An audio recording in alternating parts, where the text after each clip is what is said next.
Hey, it's your boy D Scott, D Money with the Moneyball Channel. We now join in progress part two of the interview with Coach Bill Maggs of Josh Allen's alma mater, high school, Firebaugh High School. Go Eagles! So we join this interview in progress, man. Check it out. Enjoy. Thanks. Was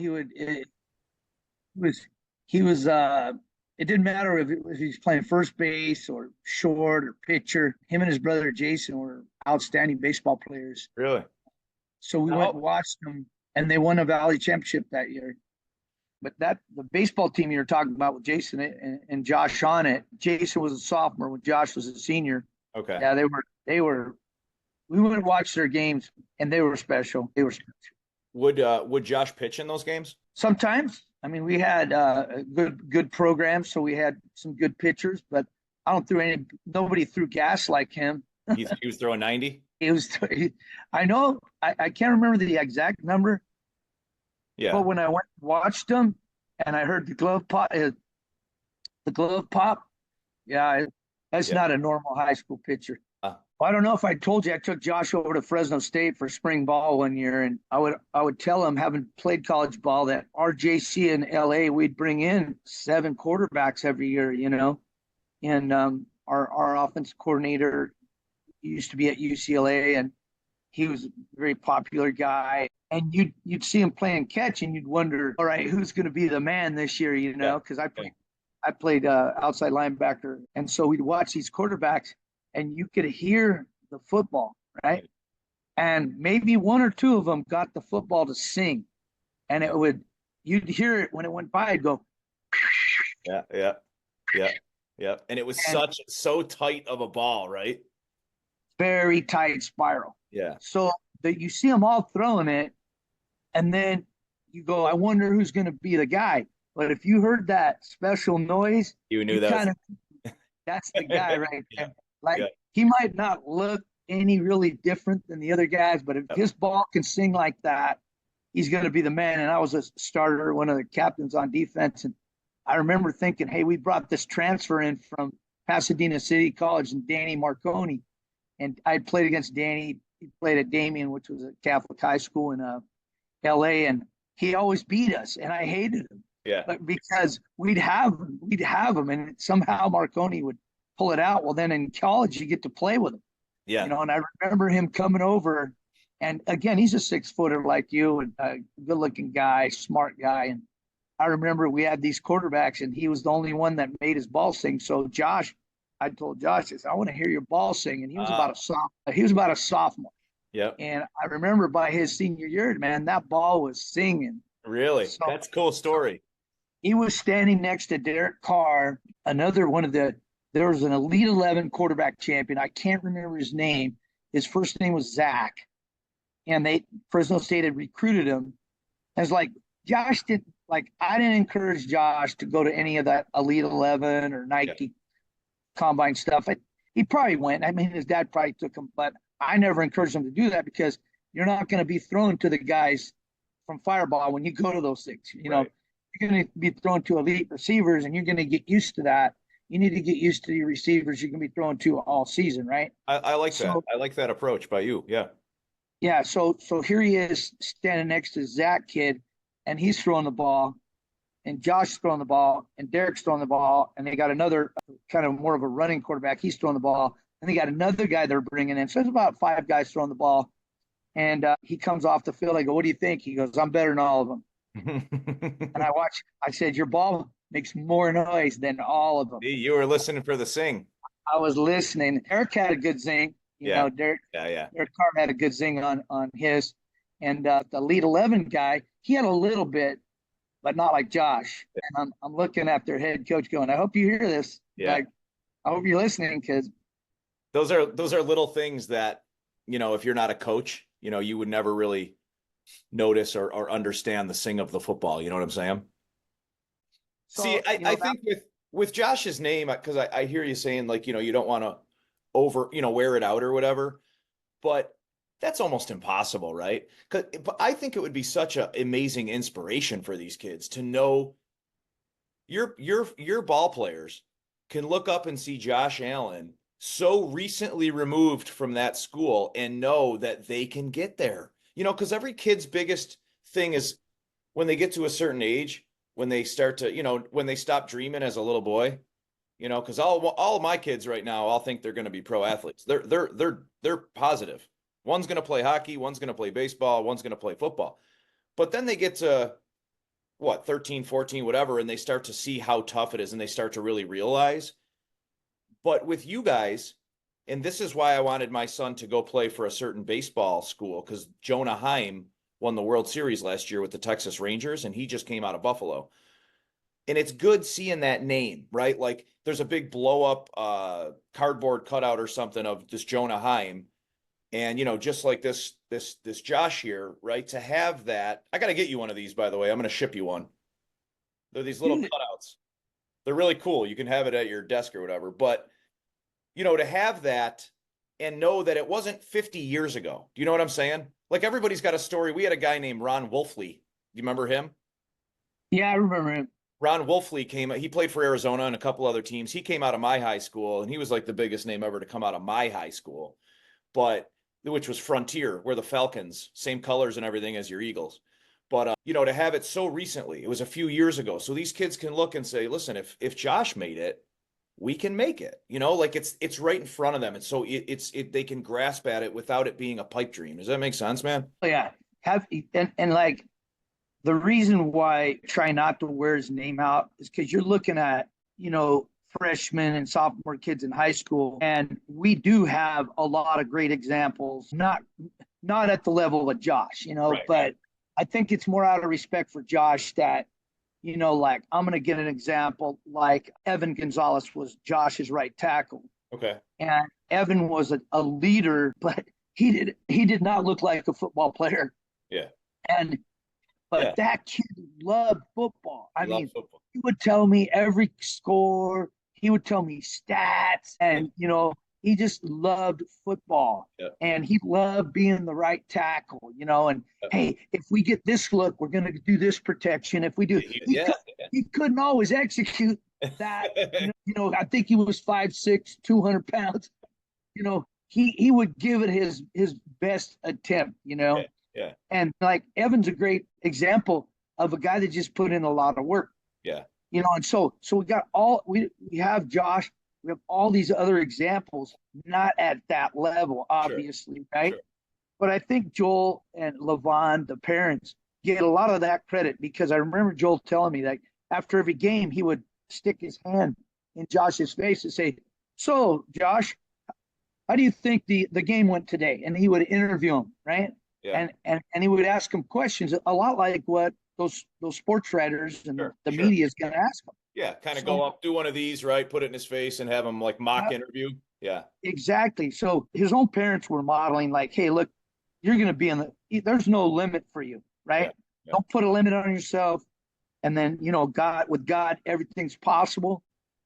We're as teachers and coaches, we're dream makers, and we're really helping them write their story. Like you have a story about your life, right, Donovan, and how you got where you are. Sure. I have my story, right? Yep. And Josh is a part of my story, and so are all these other thousands of kids I coach. Exactly. But now Josh you do, not to interrupt you, but you do a very good job of that. You always, even today, like, wanting the other kids, you always do a great job of wanting to, it's not just about Josh with you. You know what I'm saying? Even the wrestling and everything else. I respect the heck out of you for that. Cause you're always, even when you text me and stuff, you always want to involve. This isn't just Josh. We have a lot of good athletes and I'm a leader for all of those. I see where you're getting with that. And I respect that a lot, I really feel that burden. Like I'm helping them write their story, whatever their story is going to be. So I want that last chapter of their story, to have a happy ending. So one of my mottos is, I coach for today. I teach for today. I coach for a year. I teach for the year. Yep. But then I'm really coaching for the future. I'm really coaching for what they're going to be 4, 5, 6, 7, 8, 10, 20 years down the road. That's what I love.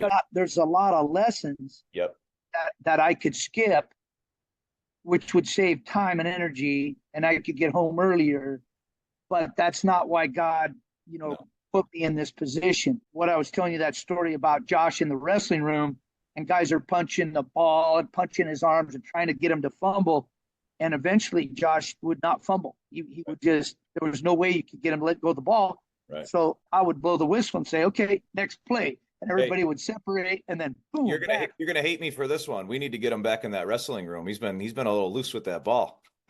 I will tell you this, is that when he was loose with the ball, then we had to say, okay, no running right now. Yeah. You're just throwing the ball or you're handing it off. And when you get in trouble, we want to see two hands. We want to see the eagle, the Firebaugh eagle claw around the end of the ball. I love it. We want that, I love But when you're in the wrestling room and you're playing tackle knee football and guys are ripping it out, if you have it on one hand, I can name you the guy that ripped it out of his hand. Isaac Rangel ripped it out. Okay. Right? That's crazy. That's crazy that you know who ripped the ball out. That is wild to me. But there was probably three guys holding his legs, one guy holding his waist, and Isaac Rangel ripped it out. But the next time Isaac went in to try to rip it out, Josh was here. You're not getting the ball. Yeah. Right? And then we play a monster ball game too, where they're trying to take the ball away, but it's a 10-pound ball. And same thing. Coach, lower your camera like a half inch. Perfect. There you go. So that would be, a big round mush ball.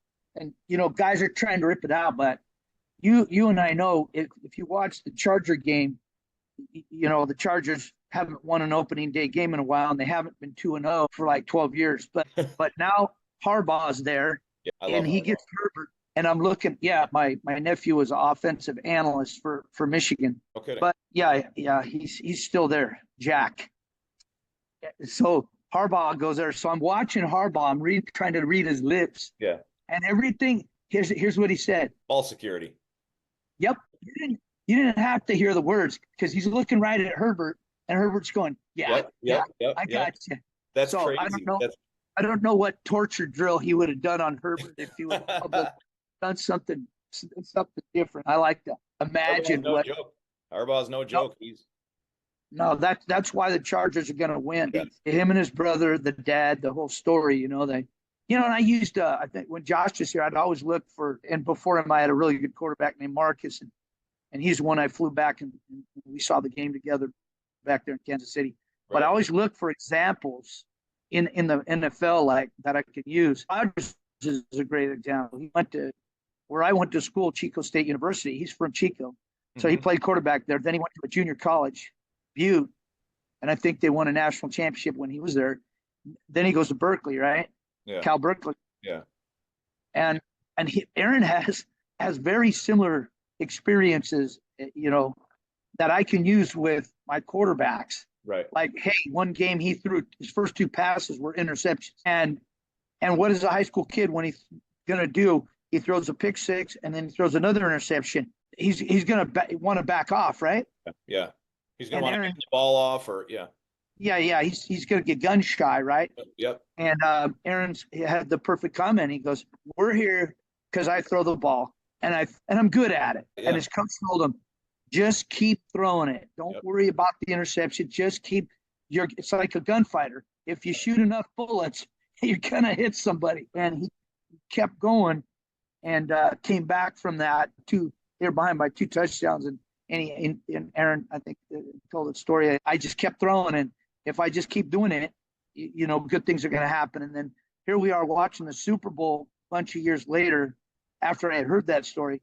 And here's Aaron in the Super Bowl throwing the heck out of the football. Yep. And he just keeps throwing it, and they win. Yep. Another example of that, and one of my all-time favorites, and I actually think Josh plays a very, very similar game, is Aaron's Brett Favre. Aaron was Brett Favre's understudy, and Brett Favre was a true definition of a gunslinger. Now, he does not have the size and the strength that Josh has. He's not nearly the athlete that Josh is, but I'll tell you what, he made people think he was, right? I mean, he made people think he was, and he would come out, he would be the guy. And I think Aaron, that's funny you mentioned Aaron Rodgers, because I think he really learned a lot from Brett Brett would come out and do the same thing. He'd throw a pick six, he'd throw another pick, he'd throw 4 or 5 incomplete, terrible passes. And he'd come out in the second half and they'd score 42 points and win the game. And he'd finish with a stat line of 420 yards, 4 touchdowns, 4 interceptions. You know what I mean? He wasn't afraid to throw a pick. I think with Josh's game, look, Josh is getting a bad rap, if you want to call it that. People say the players voted him the most overrated, and I loved his reaction to that. Did you hear his reaction? Yeah, I saw him on YouTube on that. As being his coach, when I hear stuff like that, 107 players voted, right? Yeah. Then he got voted most overrated quarterback or something like that, right? Yeah. No, most overrated player. Yeah. So I'm going, like, don't listen to the noise. Like, those are like, who cares? They're haters, right? They're haters. Yeah. Yeah, like they hate us. They hate us because they ain't us, right? Yep. And like, don't listen to the noise. Stay out of the social media. Do that. Yeah, but you did a good job with that, both you and Joel. And Joel, by the way, man, he really's got a ton of respect for you as well. When him and I spoke off camera a little bit, and he just adores you, man, and he's such a class act, just so much like yourself. But you guys did a great job of really, I think, really ingraining that in him, because Josh's comment was excellent when he was like, he made a joke out of it or something, because he also won biggest trash talker. Yeah. Was he a big trash talker? I didn't even know he was. Well, how do I answer that? Yeah, he's a trash talker, but like, he had this kid his junior year, that Rangel kid. I'd put him on scout defense and to go against Josh on offense, and Isaac could go through the line on a blitz, and he would just tag him and jerk his uniform real quick because he didn't want to hit him. Yeah. And he would have a comment for him like, you suck, something like that. And then they just start chipping back and forth. I said, because in the next level, because in college, there's a lot of chip. There's just a lot. You have to make up your mind who you are, who you're going to be, and be who you are. Like, don't try to be somebody else. Yep. Love that. Is the type of person, he ain't going to take it. He's going to shove it. Because he's going to shove it, because he's going to give it, he's going to give it verbally too. Sure. Right? Now there's a right way to do that, and there's a wrong way to do that too, So, when he remember, I think it was last year, he took a big hit. He was running and he got down to the goal line and he hit this guy, and that guy put a hit on him, but Josh put a hit on him. And he gets up and he's talking trash and he goes, I love it. I love it. Yep. He's giving, I remember. That's how I like to play. Yeah. Do it again. Like, you can hit me 100 times and I'll get up and I'll still talk trash. Yeah. It's like that ferociousness of fierceness of being that type of competitor. We always hear a gasp, man. There's always a gasp. Like, you could hear a pin drop in the stadium on Sunday when he threw himself. What did we call it? Airborne in Arizona. Airborne on Arizona. And you could hear a pin drop when just for 2 seconds, there's the chance of him coming out of the game. And when people see who's our guy warming up, Trubisky, it's Josh means so much to this team and to this community. Like, I tell you, man, when you come out here, it's not, if, but when. And I think you've been out here once, right? But when you come out here for a game, I really want you to come out here. The new stadium is 26. It's going to be unbelievable. You can watch the game right from the field and stuff. It's wild. But anyways, it's also $30,000 for like the licensing. Well, that's a whole nother story we can talk about. They might price themselves out of Buffalo. But anyways, he just means so much. Like, Jim Kelly was the same way. And there was always an energy around Jim Kelly in those Super Bowl years, 91, 92, 93, 94. And that's when I was, I was 13, 14, 15, 16 years old for those years. And I remember them like it was yesterday, and the energy in the stadium, and just, it was football was life, and Josh has now brought that to Buffalo. And like, I'm telling you, man, the pin drop, you could just feel it. It would just suck the life out of this entire town to see him go down. And that's the style of football he plays. You know what I mean? And people who are like, oh, he's got to stop running. I said, no, that's the style of football he plays. He doesn't even seem comfortable as a straight up pocket QB, and he's never going to be that, and I don't have a problem with him skirting out 6 yards. Obviously you say that, And if he goes down with something serious, you got to deal with it, but he's going to play his game, right? Do you agree with that or you disagree with that? No, there's a total agreement on that. Airborne in Arizona, going over those guys. It reminds me of our FCA Bible study we had. We were reading John 15:13. It says, "No greater love hath the man than he laid down his life for his friends." Well, American football is, all your players are doing that. He just wants to be like, he understands what the linemen do every play. And that's his way of showing them, hey, I know what you do. I'm willing to do the same thing to win the game. Yes. Right. So it's like, it's not about longevity. It's about winning this week. Yes. Right. Yes. So when people sometimes, even in a job like teaching, people and coaching, they'll think, well, I want to be here for a while. Therefore, I'm just going to go with the flow. Yeah. I'm going to be Mr. Average. I'm not going to challenge kids. Parents will never get mad at me. I'll pass everybody in class, and everybody's a good player, and they get a reward trophy just for coming. Like that creates mediocrity. Yeah. Right. Sure does. But it's almost like the system wants you to do that. But then you open up your Bible and God says, if you're going to run a race, you run to win. So if you're going to train, you train to win. If you're going to lift weights, you lift weights to win. If you're going to be on a team, you love your brothers because that's the right thing to do. That's, and it's hard to do that. There's lions and sheep, Coach. There's lions and sheep. One thing I did want to ask, and let me know if this was something that was traditional with Josh. It seemed like when he fumbled the ball, he was so determined for himself to score. Am I reading that right? Like, it's almost like he wanted to make up for his mistake by making sure he got in the end zone himself. He doesn't need to do that, but I think he's such a competitor that it almost seems that way. And maybe I'm reading it wrong, but what do you think? Go back and watch the film on when he throws an interception. A lot of times he's in on the tackle. Yeah. And so he takes it personally. He takes it personally. Like, hey, look, if you intercept my pass, that makes me a linebacker now. Yeah. He's got that personality. Like, okay, you intercept my pass, I'm going to have to put a tackle on you. Give you the rest of it after this play. 4th down and 6. And Wright fumbles, picked up by Leon Lett. Can he go all the way? It's a 60-yard run. He's being chased by Beebe. Watch out. Did he get across? No, they are not. That's going to be a touchback to Buffalo. There's no call yet, though. He has not marked touchdown. It was knocked out of his hands and went out of bounds in the end zone, which would give it to Buffalo at the 20. And look at Lett.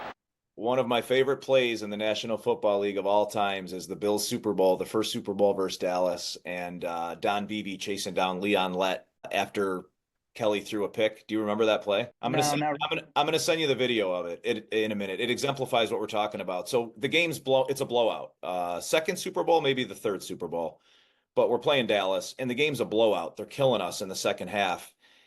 The big old lineman starts to take it back to the house. And Don Beebe probably ran 80 yards. Don Beebe was our speedster back then. Probably ran 80 yards, and he tackled Leon Lett at the 2-yard line.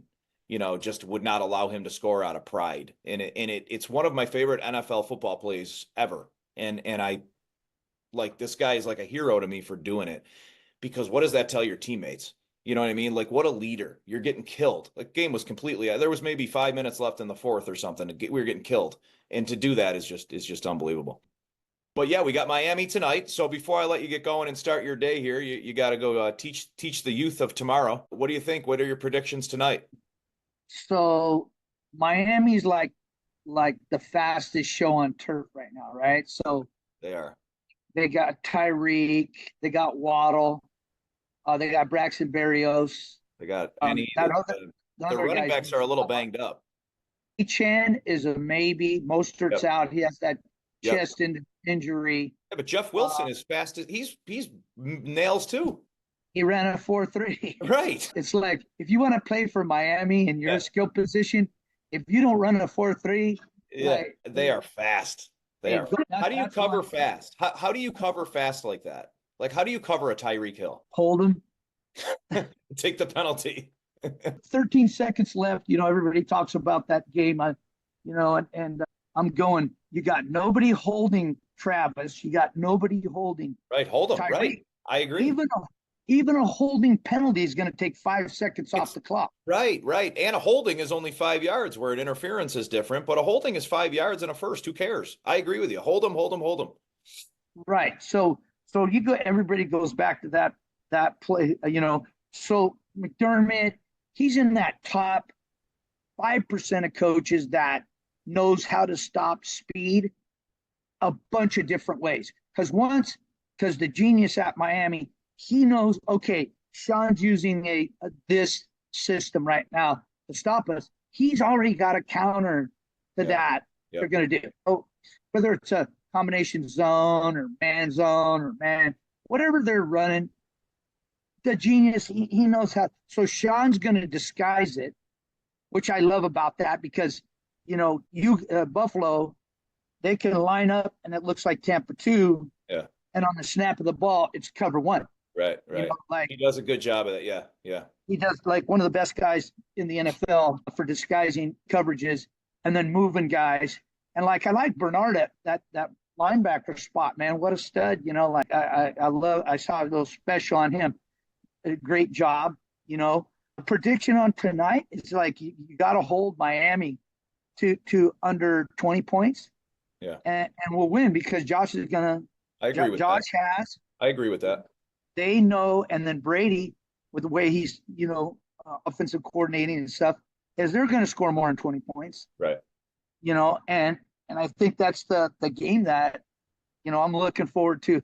I told the wrestlers today, we're done at 5:30, boys, because the Bills are playing tonight. So very excited about that. Yeah, I mean, it's and for you, listen, I wish it was 5:30 our time, because it's so hard for me to stay up now. These games start at 8:30, man. I'll tell you, by 10:30, 11 o'clock, it's tough to stay up. So I would rather be on your coast for tonight's game. But the Thursday games are tough. In my opinion, you don't get the same caliber of football, and I don't think it's because of planning, and I think it's truly because of rest.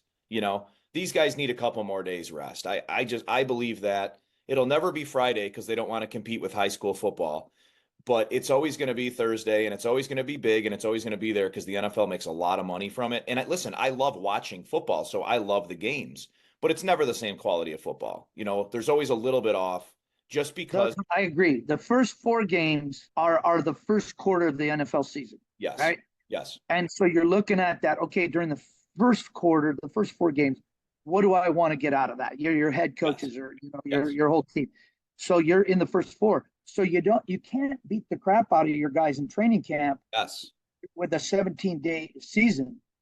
So what that means is that the play in December is going to be a lot better than it is right now. Yep. Right, but that 1-0 start, that's an important stat. That's the most important. It's huge. Now it's going 1-0, this week, and knowing what I saw last year and over McDermott's career, he's been planning for this game because they do a great job of game planning against Miami. Yeah. Right. And I'm not saying they took Arizona for granted. That's not what I'm saying, because everybody's job is to go 1-0. But I want to see the defense tonight that McDermott coach puts out there, because that's going to tell me a lot about what happened over the last month, right? Because, yes, Arizona poses a problem with their quarterback, but their receivers are not, even the new kid, Harrison or whatever, but they're not Tyreek Hill. They're not Jalen Waddle. They're not Braxton Berrios. They don't have the speed. They do not have that speed factor that Miami has. So I'm very excited to see the defense. I'm always excited to see the offense. When our boy Josh is playing. Maybe I'm more of a defensive guy, having coached defense longer and played defense in college. Sure. But I'm really excited to see, because we're trying to replace Hyde and Poyer, right? And Poyer's on Miami. I know. So he's pouring information into Miami about and you can't change your scheme that quickly, as far I know what you're saying. I love it because you have such a great energy. You give a real positive vibe. I don't know if you know this about yourself, maybe it's the God in you or whatever it is, but you give a very, very positive energy. And I think that's something that you obviously promote to your players, and that's why they think so highly of you. But it's an aura, it's an emitting thing, it's an energy that you have. And, you speak in a positive light, and you kind of, just in this last 5 minutes, I changed my thinking about tonight. And here's one thing that you I would say kind of caused. When you said that first quarter of the season, here's what I thought. I took the silver lining in playing tonight on Thursday. How lucky are the Bills to play on Thursday night in week 2 and not week 16, right? Right. That's what you just made me think. Like, think about that a minute. Like, so we can get this game over with, right? If we lose, no one wants to lose, but I'll take 1-1 over a December loss on Thursday when it means a lot more. So I don't know, man, just kind of changing the way I think a little bit, but I'll let you go do your thing, man. Hey, well, as we're signing off right here, I appreciate your, the opportunity to be on your podcast with you. I think the first one that we did, you sent me the link back, and then I sent it out. Like, I still get texts, and then Joel did his. Yeah. So I sent his link to all our teachers here. Yeah. And the middle school teachers, because obviously being in a small town, yeah, like, everybody knows the Bills are playing tonight, and it's the middle of California. It's 100 degrees here, right? Yeah. It was actually a cool day yesterday. It was 97 or 98. And you look at, hey, look, are we going to focus on the fact it's 100 degrees or the fact the Bills are playing tonight? Yeah. Well, my prayer is that because I know you're doing the right thing with your business and doing the right thing by promoting the Buffalo Bills and the style of football they play and their coaching staff and their players and all that. And, a team is a big family, right? So, yeah, I've never been to Buffalo. I do look forward to coming to Buffalo and hanging, out with my brothers back there, because now I'm a Bills fan for life. So, well, you got me here too. You got me here. I'm going to take you out on the town. All right, man. I'll have my best friend with me, my wife Debbie, because she's one of the reasons I get to do what I do is because I have a great wife, and obviously likewise. I'm dead serious. I want to take you out with my wife when you get out here, and we'll go out. And I look forward to it. Have a great day, man. God bless. Thank you so much. All right, brother. God bless you. Take care. Go Bills.